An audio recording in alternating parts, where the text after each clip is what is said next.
ನಮಸ್ಕಾರ ವೀಕ್ಷಕರೇ, J B M ನ್ಯೂಸ್ಗೆ ಸ್ವಾಗತ. ನಾನು ವೀರೇಶ್ ಬಳಗೇರ್. ನನ್ನ ಜೊತೆ ಇದ್ದಾರೆ ನನ್ನ ಕುಲೀಗ್ ಅನ್ನಪೂರ್ಣ. ನಾವು ಇವತ್ತು ಒಂದು ವಿಶೇಷವಾದ ಚರ್ಚೆಯೊಂದಿಗೆ ತಮ್ಮ ಮುಂದೆ ಬಂದಿದ್ದೀವಿ. ಅದೇನಪ್ಪ ಅಂತಂದರೆ, ನಿನ್ನೆ ಬೆಳಗಾವಿ ಜಿಲ್ಲಾ ಪಂಚಾಯತ್ನ ಮುಖ್ಯ ಕಾರ್ಯನಿರ್ವಾಹಕ ಅಧಿಕಾರಿ ರಾಹುಲ್ ಸಿಂಧೆ ಅವರು ರಾಮದುರ್ಗ ತಾಲೂಕಿನಲ್ಲಿ ಒಳಪಡುವಂಥ ಬನ್ನೂರು ಗ್ರಾಮ ಪಂಚಾಯತಿಗೆ ಭೇಟಿ ನೀಡಿದರು. ಈ ಒಂದು ಬನ್ನೂರು ಗ್ರಾಮ ಪಂಚಾಯತಿಯನ್ನು ಅವರು ದತ್ತು ತೆಗೆದುಕೊಂಡು, ಅಂದರೆ ಕಾಯಕ ಗ್ರಾಮ ಪಂಚಾಯತಿ ಎಂದು ಆಯ್ಕೆಯಾಗಿದೆ. ಈ ಕುರಿತು ಸಾಕಷ್ಟು ಈ ಕಾಯಕ ಗ್ರಾಮ ಪಂಚಾಯತಿ ಅಂದರೆ ದತ್ತು ಯಾವ ರೀತಿ ಈ ಪ್ರಕ್ರಿಯೆಗಳು ನಡೆಯುತ್ತೆ, ಸರ್ಕಾರ ಯಾಕೆ ಇಂಥ ಪಂಚಾಯತಿಗಳನ್ನು ಗುರುತಿಸುತ್ತೆ, ತದನಂತರ ಒಂದು ಸತಿ ಮೇಲಾಧಿಕಾರಿಗಳ ಸುಪರ್ದಿಗೆ ಈ ಪಂಚಾಯತಿ ಒಳಪಟ್ಟರೆ ಏನೆಲ್ಲ ಬದಲಾವಣೆಗಳಾಗುತ್ತೆ ಅನ್ನೋದನ್ನು ನಾವು ಸವಿಸ್ತಾರವಾಗಿ ಚರ್ಚೆ ಮಾಡಿಕೊಂಡು ಬರೋಣ. ಬನ್ನಿ, ಇವಾಗ ನಮ್ಮ ಕುಲಿಗೆ ಕೆಲವೊಂದಿಷ್ಟು ವಿಚಾರಗಳನ್ನ ತಮ್ಮ ಜೊತೆ ಹಂಚ್ಕೊತಾರೆ.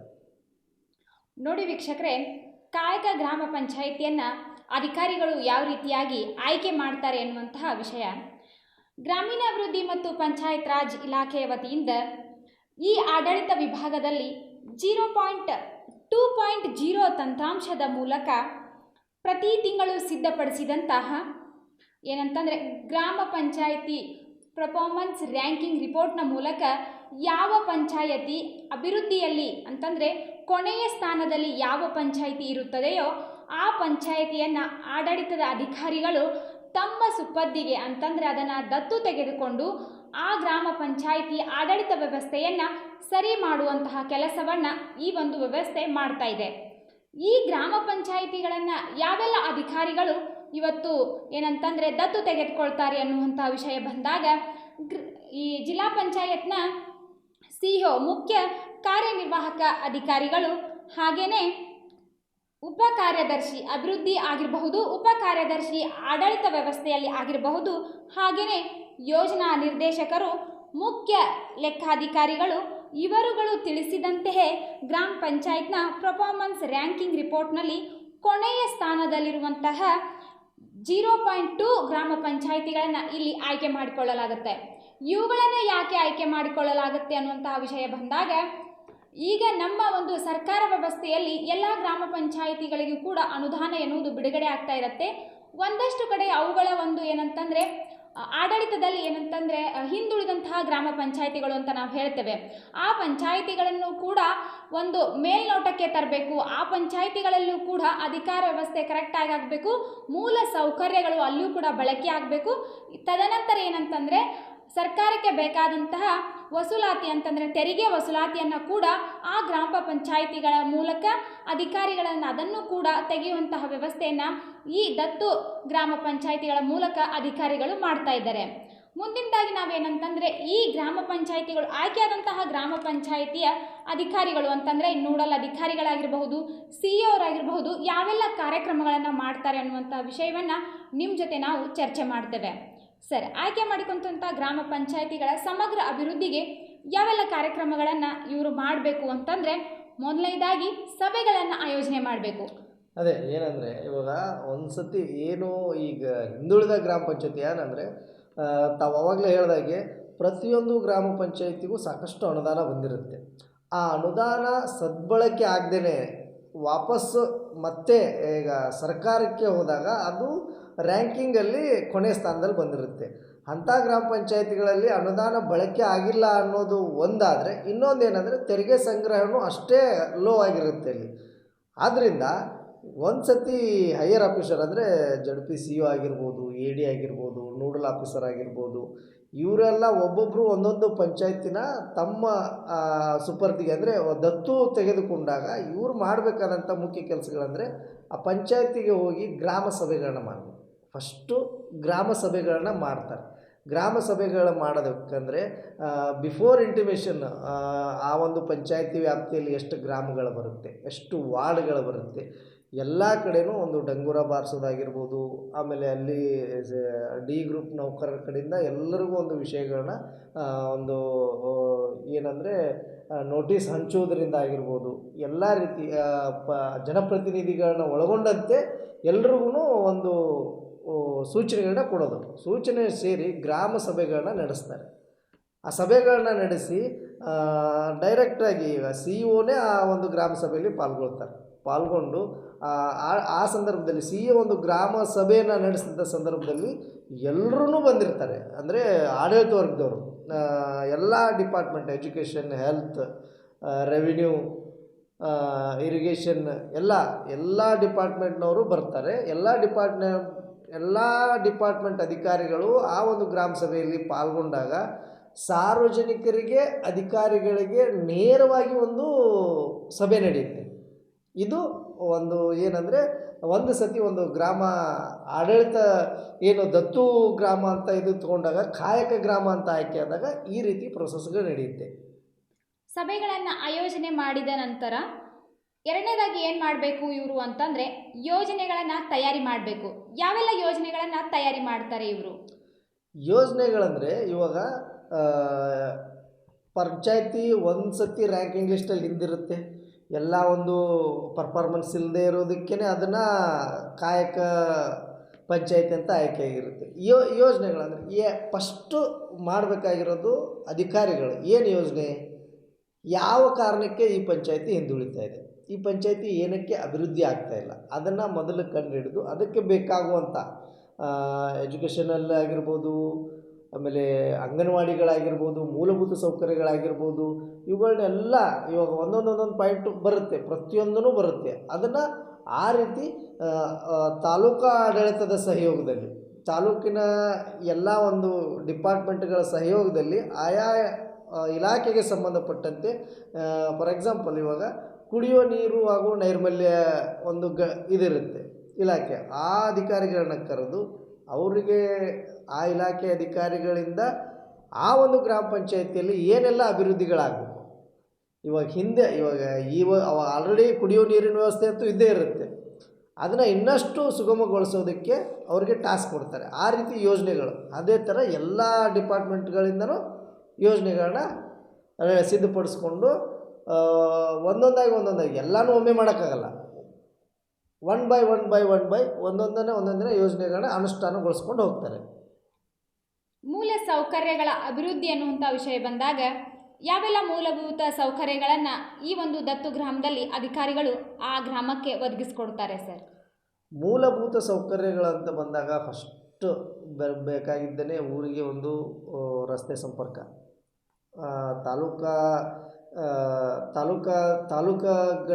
ತಾಲೂಕಿನಿಂದ ಪಂಚಾಯತಿಗೆ ಅಂದರೆ ಫಾರ್ ಎಕ್ಸಾಂಪಲ್ ಇವತ್ತು ರಾಮದುರ್ಗದಿಂದ ಬಣ್ಣೂರಿಗೆ ಹೋಗ್ಬೇಕಂದ್ರೆ ಮುಖ್ಯವಾಗಿ ರಸ್ತೆ, ಅದೇ ಮೂಲ ಸೌಕರ್ಯ ಮೇನು. ರಸ್ತೆ ಅಭಿವೃದ್ಧಿ ಆಗಬೇಕು. ತದನಂತರ ಊರಿನಲ್ಲಿ ನೈರ್ಮಲ್ಯ ಕಾಪಾಡಬೇಕಂದ್ರೆ ಚರಂಡಿ ವ್ಯವಸ್ಥೆಯನ್ನು ಸರಿಯಾಗಿ ಮೇಂಟೈನ್ ಮಾಡಬೇಕು.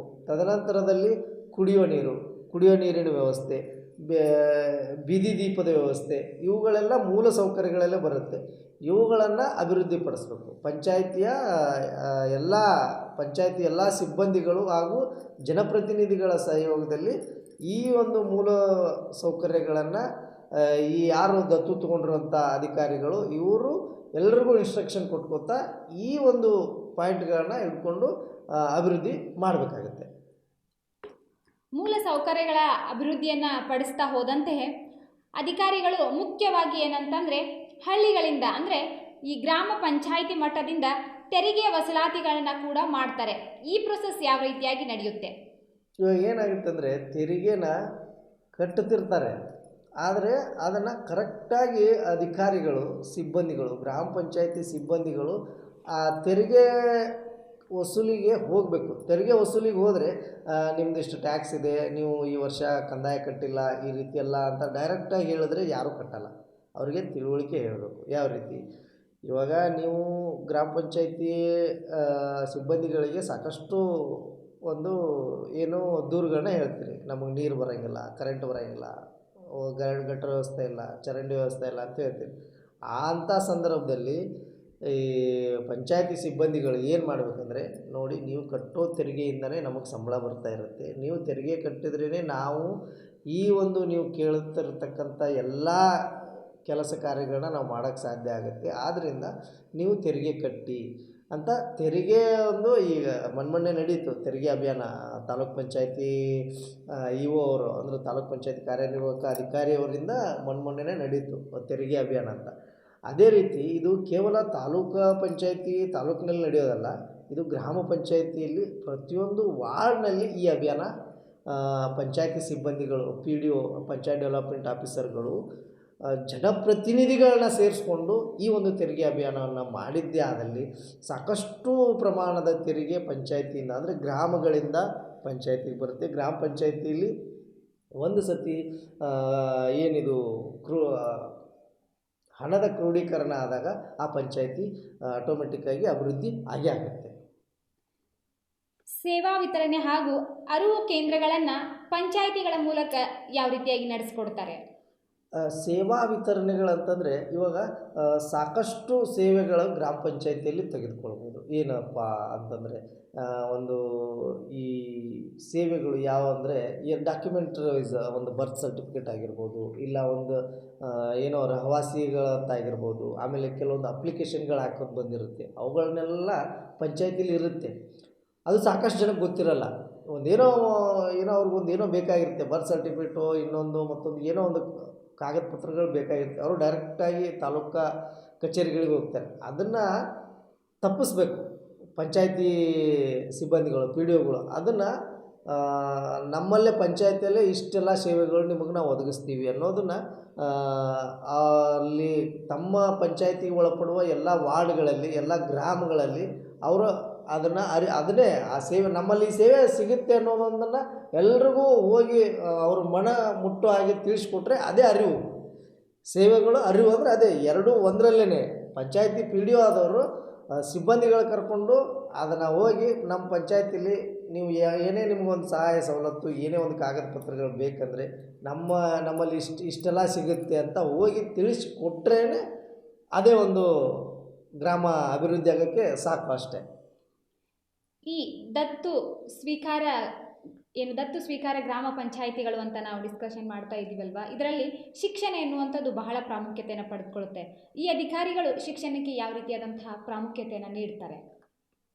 ಇವಾಗ ಶಿಕ್ಷಣ ಇಂಪಾರ್ಟೆಂಟ್, ಯಾಕಂದರೆ ಪ್ರತಿಯೊಂದು ಹಳ್ಳಿಗಳಲ್ಲೂ ಇವಾಗ ಪ್ರೈಮರಿ ಸ್ಕೂಲ್ ಅಂತ ಇದ್ದೇ ಇರುತ್ತೆ. ಪ್ರೈಮರಿ ಸ್ಕೂಲು ಅಂದರೆ ಪೂರ್ವ ಪ್ರಾಥಮಿಕ, ಪ್ರಾಥಮಿಕ, ಪ್ರೌಢಶಾಲೆವರೆಗೂ ಪ್ರತಿಯೊಂದು ಹಳ್ಳಿಲೂ ಇದ್ದೇ ಇರುತ್ತೆ.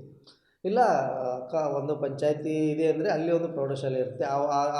ಒಂದು ಪಂಚಾಯತಿಯಲ್ಲಿ ಒಂದು 2-3 ಹಳ್ಳಿಗಳು ಬಂದರೆ ಇನ್ನೊಂದು ಹಳ್ಳೀಲಿ ಹೈಸ್ಕೂಲ್ ಇರೋಲ್ಲ.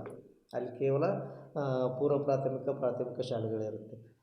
ಪಂಚಾಯತಿ ಅಧಿಕಾರಿಗಳು ಈ ಶಿಕ್ಷಣದಲ್ಲಿ ಏನಂತಂದರೆ ಆ ಶಾಲೆಗೆ ಬೇಕಾಗುವಂಥ ಮೂಲಭೂತ ಸೌಕರ್ಯಗಳು, ಅಂದರೆ ಒಂದು ಆಟದ ಮೈದಾನ ಇರ್ಬೋದು, ಆಮೇಲೆ ಆ ಶಾಲೆಯ ಸ್ವಚ್ಛತೆ ವ್ಯವಸ್ಥೆ ಇರ್ಬೋದು, ಶಾಲೆಗೆ ಸಮರ್ಪಕವಾಗಿ ಕುಡಿಯುವ ನೀರಿನ ವ್ಯವಸ್ಥೆ ಆಗಿರ್ಬೋದು, ಇವುಗಳನ್ನೆಲ್ಲ ಮಾಡಿ ತದನಂತರದಲ್ಲಿ ಪಂಚಾಯತಿ ವ್ಯಾಪ್ತಿಯಲ್ಲಿ ಬರುವಂಥ ಎಲ್ಲ ಹಳ್ಳಿಗಳಲ್ಲೂ ಒಂದು ಶಿಕ್ಷಣಕ್ಕೆ ಮಹತ್ವ ಕೊಡಿ. ಅಂದರೆ ಒಂದು ಸತಿ ಪಂಚಾಯತಿಯವರು ಹೋಗಿ ನಿಮ್ಮ ಮನೆಯಲ್ಲಿ ಎಷ್ಟು ಜನ ಇದ್ದಾರೆ, ಶಾಲೆಗೆ ಎಷ್ಟು ಜನ ಹೋಗ್ತಾರೆ, ಈ ರೀತಿ ಒಂದು ಸರ್ವೆಗಳನ್ನೆಲ್ಲ ಮಾಡಿದಾಗ ಅವ್ರ ಮನೇಲಿ ಏನಾದರೂ ಮಕ್ಕಳಿದ್ದು ಶಾಲೆಗೆ ಹೋಗೋಕ್ಕಾಗಿಲ್ಲ ಅಂದರೆ, ಇವಾಗ ಎಲ್ಲ ಪ್ರತಿಯೊಂದು ಹಳ್ಳಿಗಳಲ್ಲೂ ಸರ್ಕಾರಿ ಶಾಲೆಗಳಲ್ಲಿ ಉಚಿತ ಶಿಕ್ಷಣ ಜೊತೆಗೆ ಮಧ್ಯಾಹ್ನದ ಬಿಸಿ ಊಟ, ಪಠ್ಯಪುಸ್ತಕ ವಿತರಣೆ, ಶಾಲಾ ಸಮವಸ್ತ್ರ, ಶೂ ಎಲ್ಲ ಸರ್ಕಾರ ಎಲ್ಲ ಸೌಲಭ್ಯಗಳನ್ನು ಶಿಕ್ಷಣಕ್ಕೆ ಕೊಡ್ತಾಯಿದೆ.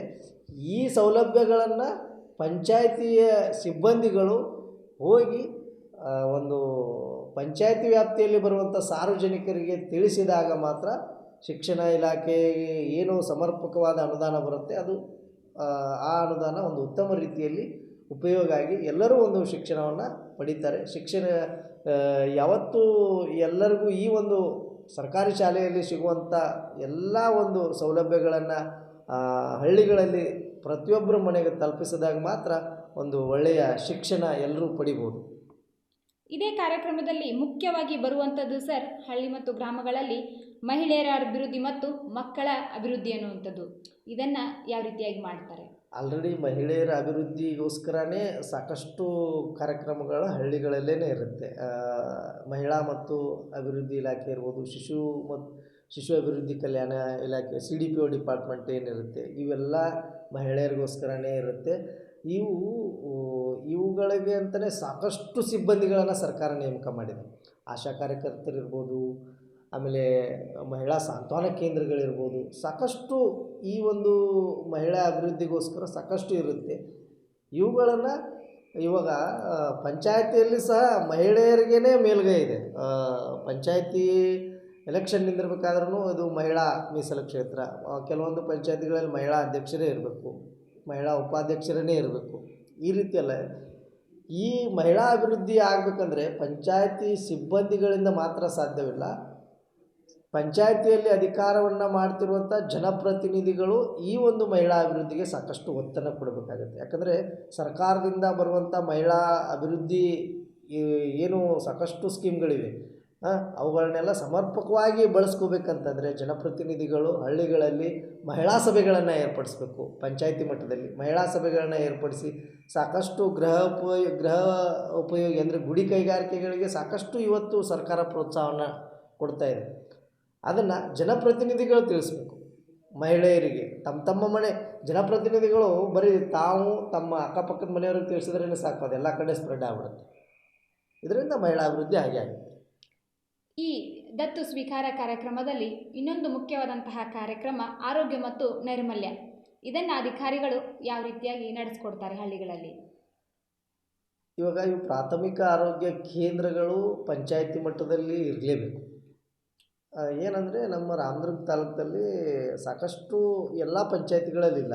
ನಮ್ಮ ರಾಮದುರ್ಗ ತಾಲೂಕಿನ ಪೈಕಿ ಬಂದರೆ 37 ಗ್ರಾಮ ಪಂಚಾಯತಿಗಳಿವೆ. ಆದರೆ ಪ್ರಾಥಮಿಕ ಆರೋಗ್ಯ ಕೇಂದ್ರಗಳು ಮಾತ್ರ 7 ಇದೆ. 37 ಪಂಚಾಯತಿಗೆ ಕೇವಲ 7 ಪ್ರಾಥಮಿಕ ಆರೋಗ್ಯ ಕೇಂದ್ರಗಳಿವೆ. ಆದ್ದರಿಂದ ಆ ಒಂದು ಇವಾಗ ಈಗ ಬನ್ನೂರು ಒಂದು ದತ್ತು ಗ್ರಾಮ ಪಂಚಾಯತಿ ಆಗಿದೆ. ಆ ಬನ್ನೂರು ಪಂಚಾಯತಿ ಆದ್ರೂ ಅದು ಸಾಲಹಳ್ಳಿ ಅಂದರೆ ಕದಾಂಪುರ ಪಂಚಾಯತಿಯಲ್ಲಿರುವಂಥ ಪ್ರಾಥಮಿಕ ಆರೋಗ್ಯ ಕೇಂದ್ರಕ್ಕೆ ಒಳಪಡುತ್ತೆ. ಆ ಸಾಲಹಳ್ಳಿಯಲ್ಲಿರೋ ಅಂದರೆ ಕದಾಂಪುರ ಅಲ್ಲಿರುವಂಥ ಪ್ರಾಥಮಿಕ ಆರೋಗ್ಯ ಕೇಂದ್ರದಲ್ಲಿರುವಂಥ ಸಿಬ್ಬಂದಿಗಳೇ ಇಲ್ಲಿ ಬನ್ನೂರು ಪಂಚಾಯತಿ ಅಥವಾ ಬನ್ನೂರು ಪಂಚಾಯತಿ ಒಳಪಡುವ ಒಂದು ಗ್ರಾಮದಲ್ಲಿ ಸಮುದಾಯ ಆರೋಗ್ಯ ಕೇಂದ್ರ ಅಂತ ಒಂದು ಮಾಡಿರ್ತಾರೆ. ಸಮುದಾಯ ಒಂದು ಇದ್ರ ಮಾಡಿರ್ತಾರೆ. ತದನಂತರದಲ್ಲಿ ಪ್ರತಿಯೊಂದು ವಾರ್ಡ್ಗಳಲ್ಲೂ ಅವರು ಆಶಾ ಕಾರ್ಯಕರ್ತರನ್ನು ನೇಮಿಸಿರ್ತಾರೆ. ಅವರು ಪ್ರತಿಯೊಂದು ಮನೆಗೂ ಭೇಟಿ ನೀಡಿ ಅವರ ಆರೋಗ್ಯ ಅಂದರೆ ಅವ್ರ ಮನೇಲಿ ಯಾರಾದರೂ ಒಂದು ಮನೆಗೆ ಹೋದರೆ ಆ ಮನೆಯಲ್ಲಿ ವಯಸ್ಸಾದವ್ರು ಇದ್ದಾರೆ ಅಥವಾ ಯಾರಾದರೂ ಗರ್ಭಿಣಿಯರಿದ್ದಾರೆ, ಅವರ ಆರೋಗ್ಯದ ದೃಷ್ಟಿಯಿಂದ ಅವರು ಏನೆಲ್ಲ ಮುತುವರ್ಜಿ ವಹಿಸಬೇಕು ಅನ್ನೋದನ್ನು ಈ ಕೆಲಸವನ್ನು ಆಶಾ ಕಾರ್ಯಕರ್ತರು ಜೊತೆಗೆ ಆರೋಗ್ಯ ಇಲಾಖೆಯ ಕೆಲವೊಂದು ಸಿಬ್ಬಂದಿಗಳಿರ್ತಾರೆ. ಅವರು ಸಹಯೋಗದಲ್ಲಿ ಪ್ರತಿಯೊಂದು ಹಳ್ಳಿಗಳಲ್ಲೂ ಹೋಗಿ ಅವರು ಇದನ್ನು ಮಾಡಲೇಬೇಕು. ಈಗ ಘನತ್ಯಾಜ್ಯ ನಿರ್ವಹಣೆಯ ಕುರಿತು ಯಾವೆಲ್ಲ ಕಾರ್ಯಕ್ರಮಗಳು, ಹಾಗೆ ಈ ಘನತ್ಯಾಜ್ಯ ನಿರ್ವಹಣೆಯನ್ನು ಹಳ್ಳಿಗಳಲ್ಲಿ, ವಿಶೇಷವಾಗಿ ಹಳ್ಳಿಗಳಲ್ಲಿ ಈ ಕಾರ್ಯಕ್ರಮವನ್ನು ಯಾವ ರೀತಿಯಾಗಿ ಜಾರಿಗೊಳಿಸ್ತಾರೆ? ಹಳ್ಳಿಗಳಲ್ಲಿ ಘನತ್ಯಾಜ್ಯ ವಿಲೇವಾರಿ ಅಂತಂದರೆ ಹಳ್ಳಿಗಳಲ್ಲಿ ಇದು ಇನ್ನೂ ಕೂಡ ಒಂದು ದುರ್ದೈವದ ಸಂಗತಿ ಏನಂದರೆ ಹಳ್ಳಿಗಳಲ್ಲಿ ತ್ಯಾಜ್ಯ ವಿಲೇವಾರಿಗಳನ್ನೇ ಆಗೋದಿಲ್ಲ. ಗ್ರಾಮ ಪಂಚಾಯತಿಯವರು, ಯಾಕಂದ್ರೆ ಹಳ್ಳಿ ಅಂದ ತಕ್ಷಣ ಎಲ್ಲರ ಮನೆಯಲ್ಲೂ ಹಸು ದನ ಕರು ಇರುತ್ತೆ. ಅವ್ರದ್ದೇ ಆದಂಥ ಅವರು ಹೊಲದಲ್ಲೋ ಅಥವಾ ಅವರ ಊರ ಆಚೆ ಕಡೆ ಎಲ್ಲೋ ಅವ್ರದ್ದೇ ಅಂತ ಒಂದು ತಿಪ್ಪಿ ಗುಂಡಿ ಮಾಡ್ಕೊಂಡಿರ್ತಾರೆ, ಅಲ್ಲೋಗಿ ಬಿಸಾಕ್ತಾರೆ, ಇದು ಮಾಡ್ತಾರೆ. ಇದರಿಂದ ಸಾಂಕ್ರಾಮಿಕ ರೋಗಗಳು ಹರಡುವ ಲಕ್ಷಣಗಳು ಸಾಕಾದಷ್ಟಿವೆ. ಆದ್ದರಿಂದ ಪಂಚಾಯತಿಯವರು ಈ ಒಂದು ಘನತ್ಯಾಜ್ಯ ವಿಲೇವಾರಿಗಳನ್ನ ಕೇವಲ ಹೆಸರಿಗೆ ಮಾತ್ರ ಅವರು ಏನು ಕಸದ ಗಾಡಿಗಳನ್ನ ನಿರ್ಮಿಸಿ ಓಡಾಡಿಸಿದ್ರೆ ಅಲ್ಲ, ಅದರ ಬಗ್ಗೆ ತ್ಯಾಜ್ಯ ವಿಲೇವಾರಿ ಬಗ್ಗೆ ಇವಾಗ ನಾವು ರಾಮದುರ್ಗ ಪಟ್ಟಣಕ್ಕೆ ಬಂದರೆ ನೋಡ್ಬೋದು, ಸಾಕಷ್ಟು ಪಂಚಾಯತಿ ನಮ್ಮ ಪುರಸಭೆ ಗಾಡಿಗಳಲ್ಲಿ ಸಾಕಷ್ಟು ಏನು ಒಂದು ಕಸಗಳನ್ನ ಹೇಗೆ ವಿಲೇವಾರಿ ಮಾಡಬೇಕು ಅನ್ನೋದನ್ನು ಸಾಕಷ್ಟು ಅರಿವು ಮಾಡಿದ್ದಾರೆ ಪುರಸಭೆಯವರು. ಅದೇ ಮಾದರಿಯಲ್ಲಿ ಪಂಚಾಯತಿಯಲ್ಲೂ ಸಹ ಪಂಚಾಯತಿ ಸಿಬ್ಬಂದಿಗಳು, ಪಿ ಡಿ ಒಗಳು ಇದನ್ನು ಮಾಡಿದ್ದೇ ಆದಲ್ಲಿ ಒಂದು ಘನತ್ಯಾಜ್ಯ ಅವರೇ ಮಾಡಬೇಕು. ಈಗ ಈ ಒಂದು ಕಾರ್ಯಕ್ರಮದಲ್ಲಿ ವಿಶೇಷ ಚೇತನರ ಅಭಿವೃದ್ಧಿ ಹಾಗೂ ಪರಿಶಿಷ್ಟ ಜಾತಿ ಪಂಗಡಗಳ ಕಲ್ಯಾಣದ ಕುರಿತು. ವಿಶೇಷ ಚೇತನರ ಅಭಿವೃದ್ಧಿ ಅಂದರೆ ಅದಕ್ಕೆ ಆದಂಥ ಒಂದು ಪಂಚಾಯತಿಯಲ್ಲಿ ಅದಕ್ಕೆ ಆದಂಥ ಒಂದು ಸಪ್ರೇಟ್ ಒಂದು ವಿಭಾಗನೇ ಇರುತ್ತೆ. ಅದನ್ನು ಅವರು ಪಿ ಡಿ ಒನೇ ಮಾಡಬೇಕದನ್ನು. ಆಮೇಲೆ ಪರಿಶಿಷ್ಟ ಪಂಗಡ, ಪರಿಶಿಷ್ಟ ಜಾತಿಯವ್ರಿಗೆ ಪಂಚಾಯತಿಗಳಲ್ಲಿ ಅದೇ ಹೇಳಿದ್ನಲ್ಲ ನಿಮಗೆ, ಅವರ ಸಭೆಗಳನ್ನ ಮಾಡಿ ಅವರ ಕುಂದುಕೊರತೆಗಳನ್ನ ಆಲಿಸಬೇಕು. ಇದು ಗೌರ್ಮೆಂಟ್ ರೂಲ್ಸಲ್ಲೇ ತಾಲೂಕಾ ಮಟ್ಟದಲ್ಲೇ ಪರಿಶಿಷ್ಟ ಜಾತಿ ಪರಿಶಿಷ್ಟ ಪಂಗಡಗಳ ಒಂದು ಕುಂದುಕೊರತೆ ಸಭೆಯನ್ನು ಏರ್ಪಡಿಸ್ತಾರೆ. ಇದನ್ನು ಬರೀ ಕೇವಲ ತಾಲೂಕಾ ಮಟ್ಟದಲ್ಲಿ ಆಯೋಜನೆ ಮಾಡ್ದೇನೆ ಈ ದತ್ತು ತಗೊಂಡಂಥ ಯಾರು ಮೇಲಾಧಿಕಾರಿ, ಫಾರ್ ಎಕ್ಸಾಂಪಲ್ ಸಿ ಇ ಅವರು ಇವಾಗ ಬನ್ನೂರು ಗ್ರಾಮವನ್ನು ದತ್ತು ತೊಗೊಂಡಿದ್ದಾರೆ ಅಂದರೆ ಸಿ ಇ ಅವರು ಪಂಚಾಯತಿ ಪಿ ಡಿ ಅವರು ಅಥವಾ ತಾಲೂಕ್ ಪಂಚಾಯತಿ ಇ ಅವ್ರ ಸಮ್ಮುಖದಲ್ಲಿ ಈ ಒಂದು ಪರಿಶಿಷ್ಟ ಜಾತಿ ಪರಿಶಿಷ್ಟ ಪಂಗಡದವರ ಸಭೆಗಳನ್ನು ಕುಂದುಕೊರತೆ ಸಭೆಗಳನ್ನು ಏರ್ಪಡಿಸಿದರೆ ಸಾಕು, ಅವರೇ ಅವ್ರ ಸಮಸ್ಯೆಗಳನ್ನ ಹೇಳ್ತಾರೆ. ಅದಕ್ಕೆ ಅದೇ ಸಭೆಯಲ್ಲೇ ಒಂದು ಸೊಲ್ಯೂಷನ್ ತೊಗೊಂಡು ಅದನ್ನು ಅವರ ಅಭಿವೃದ್ಧಿನ ಮಾಡ್ಬೋದು. ದತ್ತು ಸ್ವೀಕಾರ ಒಂದು ಗ್ರಾಮ ಪಂಚಾಯಿತಿಗಳಲ್ಲಿ ವಿಶೇಷವಾಗಿ ನಾವೆಲ್ಲರೂ ನೋಡ್ತಾ ಇದ್ದೇವೆ ಮಹಾತ್ಮ ಗಾಂಧಿ ರಾಷ್ಟ್ರೀಯ ಉದ್ಯೋಗ ಖಾತ್ರಿ ಯೋಜನೆ. ಈ ಯೋಜನೆಯನ್ನು ಯಾವ ರೀತಿಯಾಗಿ ಅನುಷ್ಠಾನಗೊಳಿಸಲಾಗುತ್ತೆ ಸರ್? ಇವಾಗ ಇದೆ ರೀ, ಆಲ್ಮೋಸ್ಟ್ ಎಲ್ಲ ಪಂಚಾಯತಿಗಳಲ್ಲೂ ನರೇಗಾ ಇದೆ, ಮಾಡ್ತಾಯಿದ್ದಾರೆ, ಎಲ್ಲ ಕಡೆಯೂ ಇದೆ. ಆದರೆ ಅವ್ರಿಗೆ ಆದಂಥ ಕೆಲವೊಂದಿಷ್ಟು ಲಿಮಿಟ್ಸ್ ಇದೆ. ಅಂದರೆ ವರ್ಷದಲ್ಲಿ ಇಷ್ಟು ದಿನಗಳು ಮಾತ್ರ ಉದ್ಯೋಗ ಖಾತ್ರಿ ಯೋಜನೆ ನಾವು ಕೊಡ್ಬೋದು ಅಂತ. ಅದನ್ನು ಎಲ್ಲ ಕಡೆ ಆಲ್ಮೋಸ್ಟ್ ಎಲ್ಲ ಪಂಚಾಯತಿಗಳಲ್ಲೂ ಈ ನರೇಗಾ ಯೋಜನೆ ಸಕ್ಸಸ್ ಇದೆ. ಅದರ ಬಗ್ಗೆ ಏನಿಲ್ಲ. ಯಾಕಂದರೆ ವಿಶೇಷವಾಗಿ ರೈತರು ಯಾವ ಟೈಮಲ್ಲಿ ಅಂದರೆ ಈ ಯುಗಾದಿ ನಂತರದಲ್ಲಿ 2-3 ತಿಂಗಳು ರೈತರಿಗೆ ಕೆಲಸ ಇರೋಲ್ಲ. ಆ ಟೈಮಲ್ಲಿ ಎಲ್ಲ ಪಂಚಾಯತಿಗಳಲ್ಲೂ ನರೇಗಾ ಯೋಜನೆ ಮಾಡ್ತಾಯಿದ್ದಾರೆ. ಬಟ್ ಇದರಲ್ಲಿ ಒಂದಷ್ಟು ಬೇಸರದ ಸಂಗತಿ ಏನಂದರೆ ಕೆಲವೊಂದಿಷ್ಟು ಅಧಿಕಾರಿಗಳು ಹಾಗೂ ಜನಪ್ರತಿನಿಧಿಗಳು ಸೇರಿಕೊಂಡು ಏನು ಮಾಡ್ತಾಯಿದ್ದಾರೆ ಅಂದರೆ ಈ ನರೇಗಾ ಯೋಜನೆನ ಸ್ವಲ್ಪ ದಿಕ್ಕು ತಪ್ಪಿಸ್ತಾ ಇದ್ದಾರೆ. ಅದು ಕೆಲವೊಂದಿಷ್ಟು ಅಧಿಕಾರಿಗಳ ಗಮನಕ್ಕೆ ಬಂದಿವೆ. ಅದನ್ನು ಇನ್ನಷ್ಟು ಸೂಕ್ತವಾಗಿ ಅಂದರೆ ಏನಂದರೆ ಯಂತ್ರೋಪಕರಣಗಳನ್ನ ಉಪಯೋಗಿಸಿ ಕೆಲಸ ಮಾಡ್ತಾರೆ. ತದನಂತರದಲ್ಲಿ ಅಂದರೆ ರೈತರ ಹೆಸರಲ್ಲಿ ಬಿಲ್ ತೆಗಿತಾರೆ. ಇದಾಗಬಾರ್ದು. ಆಲ್ಮೋಸ್ಟು ನರೇಗಾ ಯೋಜನೆ ಎಲ್ಲ ಕಡೆ ಸಕ್ಸಸ್ ಇದೆ. ಒಟ್ಟಾರೆಯಾಗಿ ದತ್ತು ಸ್ವೀಕಾರ ಗ್ರಾಮ ಪಂಚಾಯಿತಿಯನ್ನು ಏನು ತೆಗೆದುಕೊಂಡಿದ್ದಾರೆ, ಇಲ್ಲಿ ಒಟ್ಟಾರೆಯಾದಂತಹ ಉತ್ತಮ ಆಡಳಿತವನ್ನು ನಡೆಸಬೇಕು ಎನ್ನುವಂಥದ್ದು ಎಲ್ಲರ ಮನವಿ. ಈ ಉತ್ತಮ ಆಡಳಿತ ಯಾವ ರೀತಿಯಾಗಿ ನಡೆಯುತ್ತೆ ಸರ್? ಉತ್ತಮ ಆಡಳಿತ ಅಂದರೆ ಅದೇ ಇವಾಗ ಏನಾಗುತ್ತೆ ಅಂದರೆ ಇವಾಗ ಒಂದು ಗ್ರಾಮ ಪಂಚಾಯಿತಿ ಪಿ ಡಿ ಒಗಳು ಕರೆಕ್ಟಾಗಿ ಅವರ ಪಂಚಾಯಿತಿಯಲ್ಲಿ ಹೋಗಿ ಕಾರ್ಯನಿರ್ವಹಿಸ್ಬೇಕು. ಅವರು ಕೇವಲ ನಾನು ಪಂಚಾಯತ್ ಪಿ ಡಿ ಒ ಅಂತೇಳ್ಬಿಟ್ಟು ತಾಲೂಕಾ ಕಚೇರಿಯಲ್ಲಿ ಕೂತ್ಕೊಂಡು ಕೆಲಸ ಮಾಡಿದ್ರಲ್ಲ, ಅವರು ಮುಖ್ಯವಾಗಿ ಹಳ್ಳಿಗೆ ಹೋಗಬೇಕು. ಹಳ್ಳಿಗೆ ಹೋಗಿ ತಮಗೆ ಆದಂಥ ಒಂದಷ್ಟು ಸಮಯವನ್ನು ನಿಗದಿ ಮಾಡಿಕೊಂಡು ಕಚೇರಿಯಲ್ಲಿ ಸ್ವಲ್ಪ ಹೊತ್ತು ಕೂತು, ಒಂದು ಅರ್ಧ ದಿನ ಕಚೇರಿಯಲ್ಲಿ ಕೂತ್ರೆ ಇನ್ನು ಅರ್ಧ ದಿನ ಹಳ್ಳಿಗಳಲ್ಲಿ ಪ್ರತಿಯೊಂದು ವಾರ್ಡ್ಗಳಲ್ಲಿ ವಿಸಿಟ್ ಮಾಡಿ ಏನು ಪಂಚಾಯತಿಯಿಂದ ತಮಗೇನು ಸಹಕಾರ ಸೌಲಭ್ಯಗಳು ಸಿಗ್ತಾ ಇದೆಯೋ ಇಲ್ಲೋ, ನಮ್ಮ ಸಿಬ್ಬಂದಿಗಳು ಹೇಳ್ತಾರೋ ಇಲ್ವೋ ಅಂತ ಪಿ ಡಿ ಒಗಳು ಮಾಡಬೇಕು. ಪಿ ಡಿ ಒಗಳು ಮಾಡಿಬಿಟ್ರೆ ಮುಗ್ದೋಯ್ತು. ಇನ್ನು ಅದಕ್ಕೋಸ್ಕರನೇ ZPCO ಅಂದರೆ ಜಿಲ್ಲಾ ಪಂಚಾಯತ್ ಮುಖ್ಯ ಕಾರ್ಯನಿರ್ವಹಣಾಧಿಕಾರಿ ಬಂದು ಎಲ್ಲ ಮನೆಗೂ ಪ್ರತಿದಿನವೂ ಹೋಗೋಕ್ಕಾಗಲ್ಲ. ಅವರ ಅನುಪಸ್ಥಿತಿಯಲ್ಲಿ ಅವ್ರದ್ದೇನು ಮಾನಿಟ್ರಿಂಗ್, ಈ ಪಂಚಾಯತಿಲಿ ಏನು ಆಗ್ತಾ ಇದೆ ಅನ್ನೋದನ್ನು ಮಾನಿಟ್ರಿಂಗ್ ಮಾಡ್ತಾರೆ. ಆದರೆ ಮುಖ್ಯವಾಗಿ ಕೆಲಸ ಮಾಡಬೇಕಾದವರು panchayat development officer P D O ಅವರೇ ಮಾಡಬೇಕು. ಅದೇ ರೀತಿ ಸಿಬ್ಬಂದಿಗಳು ಏನು ಮಾಡಬೇಕಂದ್ರೆ ಪಂಚಾಯತಿಗೆ ಗ್ರಾಮ ಪಂಚಾಯತಿ ಬರುವಂಥ ಸಾರ್ವಜನಿಕರ ಜೊತೆ ಒಂದು ಉತ್ತಮ ಬಾಂಧವ್ಯ, ಅವ್ರಿಗೆ ಏನು ಕೆಲಸ ಇತ್ತು ಬರ್ರಿ ಅಣ್ಣ, ಅವರ ಹಾವಭಾವ ಬಿಹೇವಿಯರ್ ಮೇಲೆ ಹೋಗುತ್ತೆ. ಆದ್ದರಿಂದ ಇವೆಲ್ಲ ಕರೆಕ್ಟಾಗಿ ನಡ್ಕೊಂಡು ಹೋಗ್ಬಿಟ್ರೆ ಇವು ರ್ಯಾಂಕಿಂಗ್ ಲೆವೆಲ್ ಕಡಿಮೆ ಬರೋದೇ ಇಲ್ಲ.